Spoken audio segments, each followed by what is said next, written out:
We about to dive into today's lesson. I can see y'all know I got my vitamin C, got my water, and we about to dive in. I'm just waiting on Facebook. Facebook be being so slow sometimes.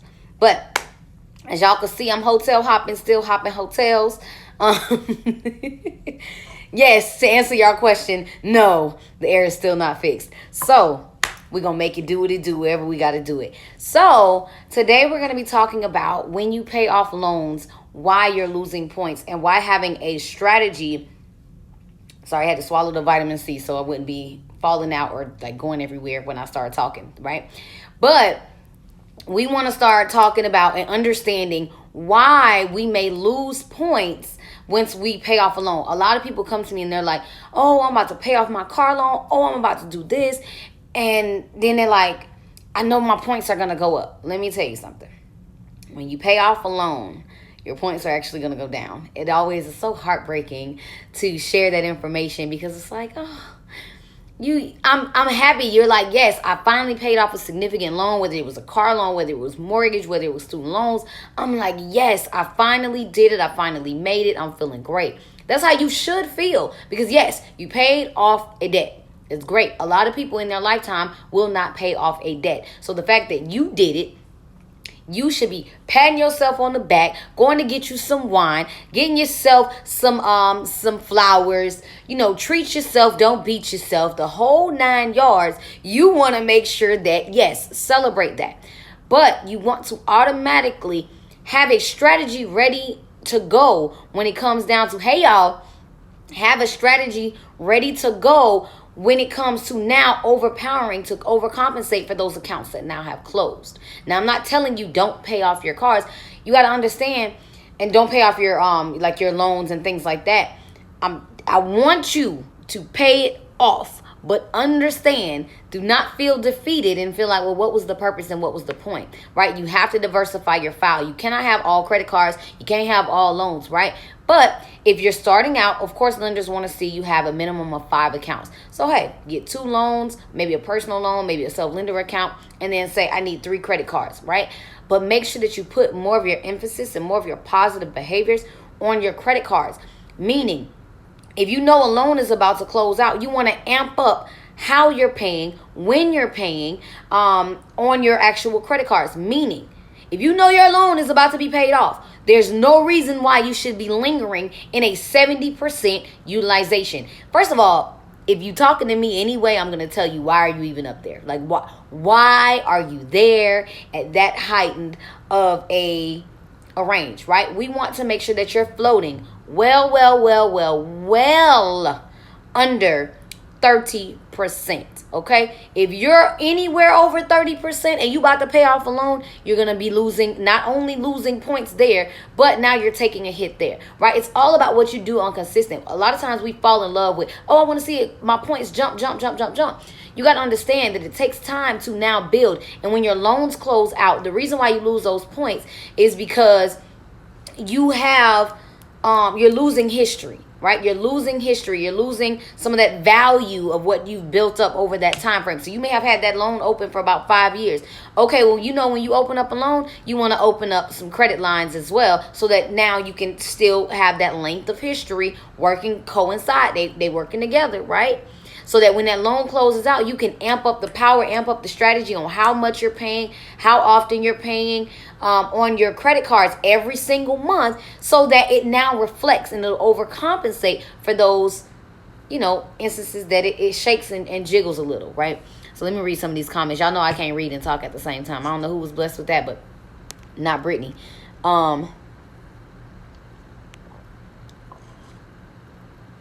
Yes.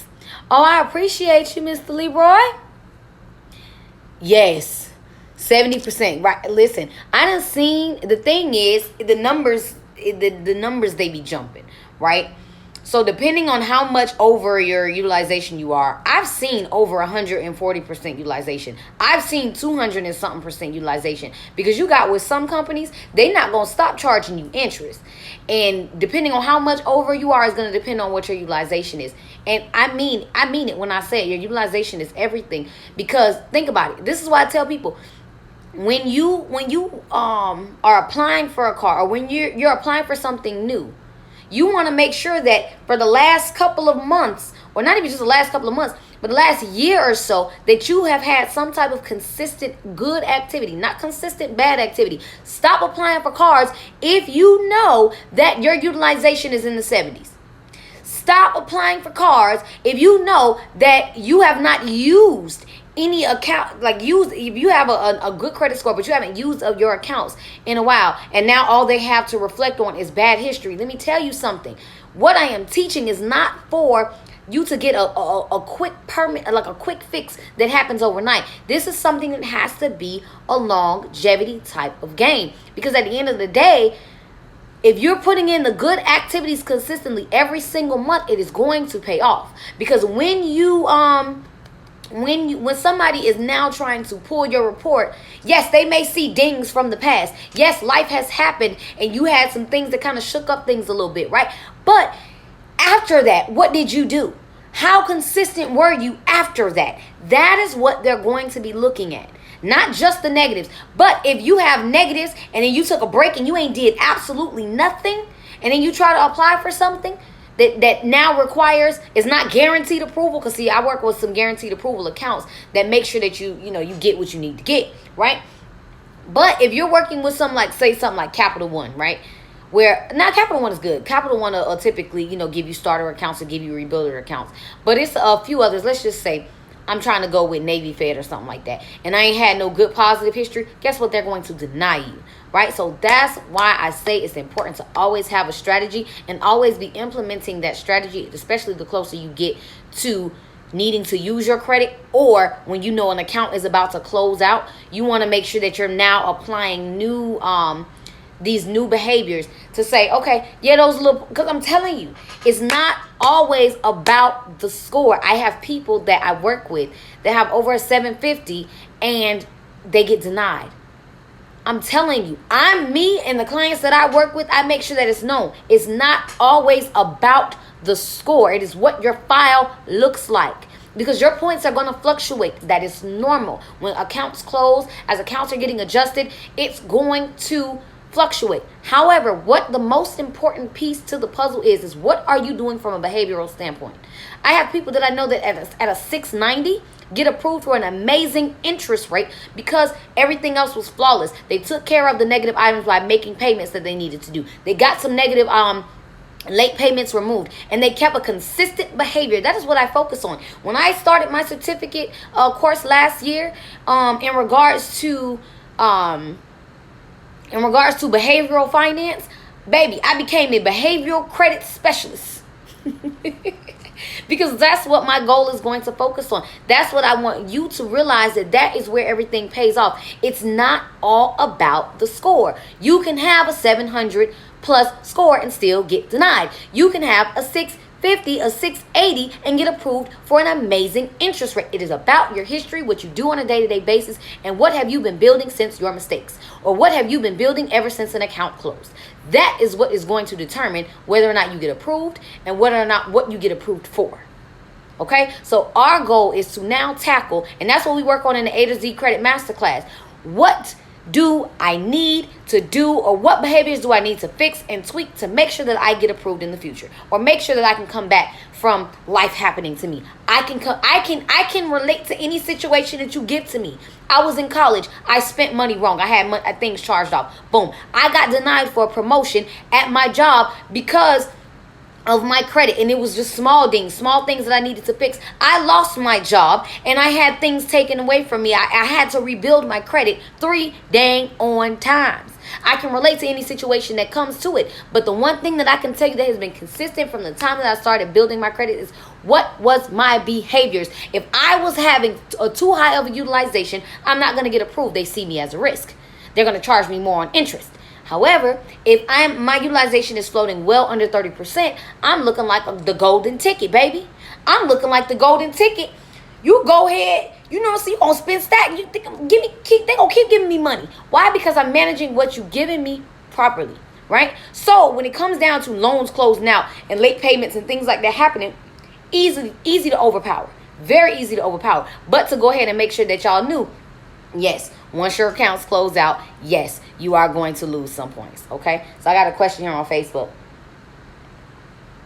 How difficult would you say it is to remove late payments? I looked at my sister. She has 10 to 12. Ooh. Ooh, Jesus. So listen, when it comes down to late payments, and y'all see my little straggler just sitting out there, I got it wrapped around because, I tried to give it the top effect. But yeah. So y'all see my little straggler hanging out. Y'all know I'm always call it out, okay? I call out everything. Okay, so how difficult is it to remove late payments? So it is a little bit difficult to remove late payments, especially if they happen so frequently, right? But I always tell people, listen, this is why I have people pay early. This is why I have, people float around in a healthy range, because at the end of the day, I know that. And with Instagram, y'all can hear me clearly. I have my headphones sitting right here, and it's not in the pack. So I don't know if y'all let me know if y'all can't hear me on Instagram, but I think y'all can because y'all been commenting. So y'all know I'm loud anyway. So I'm pretty sure the people down the hall can hear me. But I say this to say, depending on how many, let's see, how many payments that you have that are considered late, that is going to affect whether or not they want to help you out. So probably in her instance, it's going to be more beneficial for her to get a strategy and now overpower it, because after about 12 to 24 months it loses its impact, right? And I mean 12 to 24 months of good, positive, consistent behaviors. Her strategy right now is going to have to be overpowering. And then maybe every now and again she can call in and try to get one or two removed at a time. But trying to get all of those removed at one time, it can be a little bit more difficult, because that is something that's considered her trend. That's something that she's done consistently over the past few years, even if it's been, out of spots, right? It's best to communicate. It's best to communicate with the creditors, so that that's not something that has to come into effect every now. I told y'all I can't read and talk at the same time. Give me 1 second. Scores don't mean much. Every institution scores differently. Yes, every institution scores differently. A lot of them will look at your median score, like your middle score. And you have some, and I'm working on putting together that list still, where you have some companies where they only look at your TransUnion, they only look at your Experian, they only look at your Equifax. So if your Experian is shopping, you like, let me find the companies that only look at Experian, right? I want to find that. Hello, Miss Carrie Washington. Well, hello. It's crazy, even your address where you live can play a part. If you have a 760 and living in Compton is different. Come on now.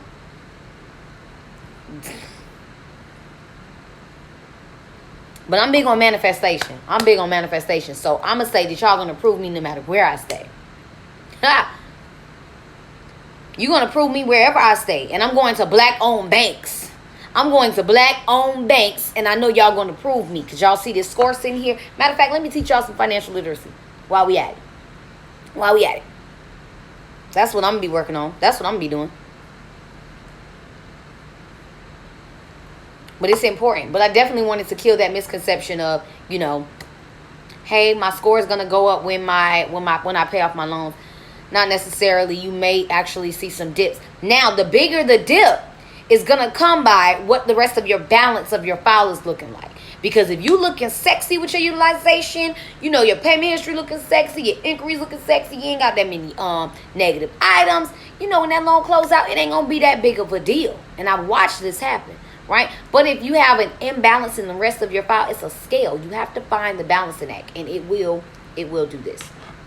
Okay? It will do that.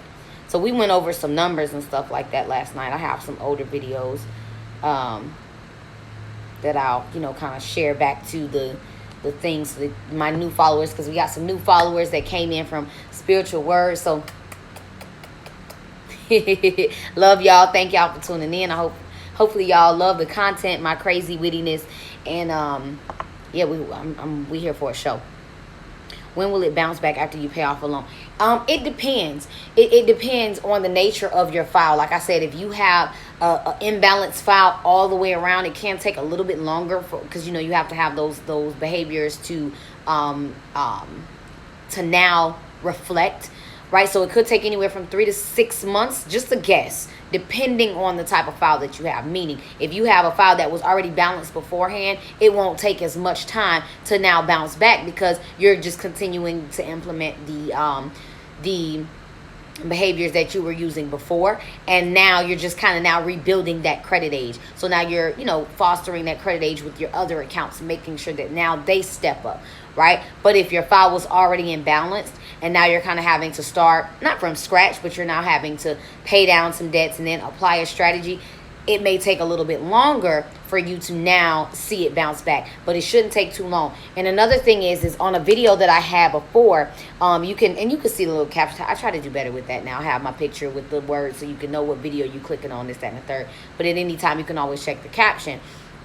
But you'll see where I say, hey, don't pay for Vantage scores, only pay for FICO scores. If you are going to pay for any scores at all, pay for FICO, because that gives you a more real-time view of what's going on. Not that, and I said this last night on the live that we did, it's not that Vantage is incorrect, it's just a different model, right?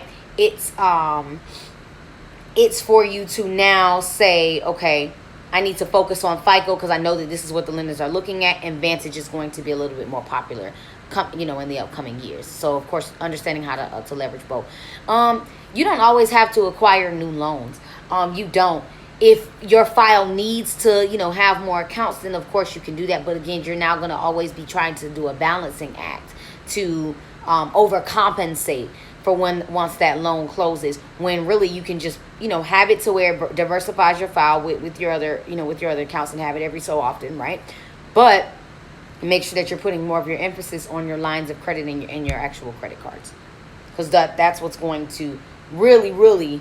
That's what a lot of lenders are going to be looking at. How do you manage what was given? That's more so to loans, I feel like, are more so to boost your payment history, because you want to have, boom.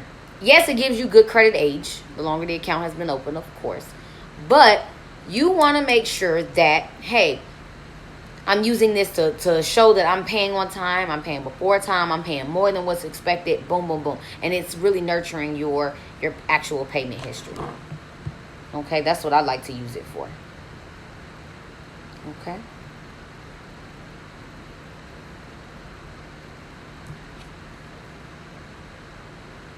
So I'm going to go ahead and, y'all know my thing. Y'all know what I like to say. Somebody going to say it before I say it. Matter of fact, if y'all know me by now, for the people that be on here, what do I say when I'm closing out my lives? I'm out like what? Let's see if anybody get it. If nobody get it by the time I finish this.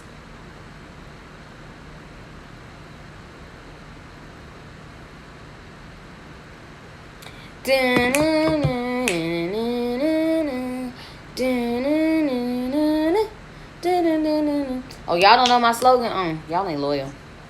I don't like y'all. I'm going to ask y'all this next time, and I better receive a response. I'm out like chicken scouts. How y'all don't remember? Y'all be on my lives all the time. How y'all don't remember? It's okay. I still love y'all. But when we have trivia, something like a light. No, I'm out like chicken scouts. Y'all know I love my chicken. All right, let me go get ready for these meetings. I love y'all. I will see y'all next time. And get your credit right.